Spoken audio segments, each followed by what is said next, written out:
basta huwag ka lang tatawid.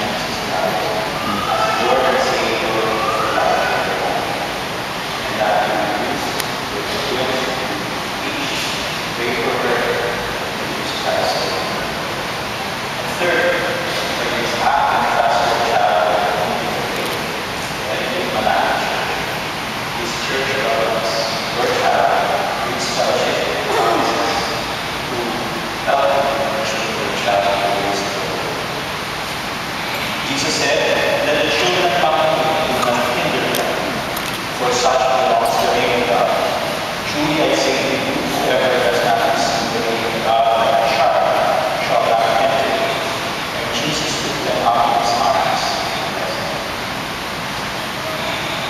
Your parents then ask you the following questions.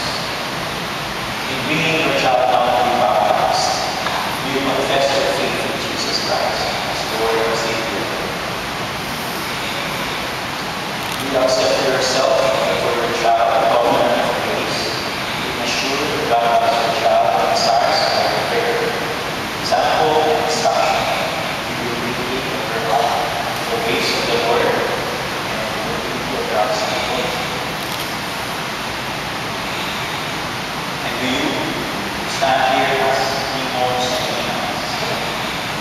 Do you solemnly promise to use your special relationship and influence, but let the child be committed to your loving care, and be taught right, and be brought up faithfully in very living a life, pleasing to God and Father. And may you promise God that you give your support and assistance to your nana, and you so very holy years.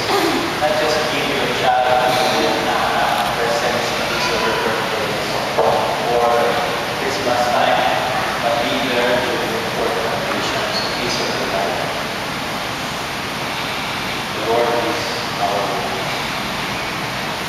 And to you members of Talagang Malaki Church, you receive these children with the love and care of this congregation and promise to walk with them in the joys, tasks, and challenges ahead of them. If you so promise, kindly signify your acceptance of the responsibility. Let us pray. Grant, O Lord, to these your servants the grace to perform that which they have promised before you. Bestow upon those who stand as sponsors for these children the wisdom and the will to watch over them in loving concern, the guidance and understanding, and to open to the persuasion of your Spirit, and more in seek their highest good in Jesus' name. Amen.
siyang may akda ng aming buhay na kung saan kami nakasambit at sa inyo nakasalalay ang aming kalakasan at haba ng aming buhay.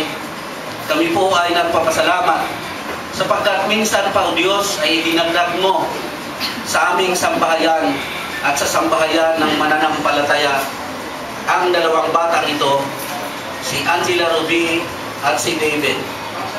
Dalangin namin, Panginoon, na kung paano niyo sila binasbasan at binibigyan ng Kristiyanong pangalan. Sila ay magsilaki ayon sa inyong panuntunan. Bigyan po ninyo sila ng malusog na pangangatawan at maliwanag na kinabukasan, Panginoon. Ganon din aming idinadalangin si Nanay Rosie, ang lula ng mga batang ito, sa kanyang darating na kaarawan sa Peksa 18, Panginoon. Lahat kami ay dumadalangin na siya ay inyong pagalingin sa kanyang munting karamdaman. Kayo po ang umawak sa kanya, O Diyos, at sa kanyang kaarawan na yan ay patuloy namin idinadalangin ang marami pang mga taon na siya ay makakasama ng kanyang pamilya at makakasama namin lahat. Amin din po dinadalangin ang mga pagkain na ngayon ay inihanda, inihakain sa aming harapan. Ito, Panginoon, ang inyong basbasan, magiging kalakasan sa aming lahat, at naway patuloy kaming mananagana ang aming mga hapak sa kanya-kanyang bahay ng inyong mga biyaya. Hindi lamang ngayon, kundi sa darating pang mga panahon. Maraming pong salamat sa kasiyahan, sa pagsasaya, sa kahulugan ng araw na ito. Sa inyo namin ibinabalik ang mga papuri at pagpapasalamat. Ito ang aming dalangin sa pangalan ng aming Panginoong Hesus Kristo. Amen.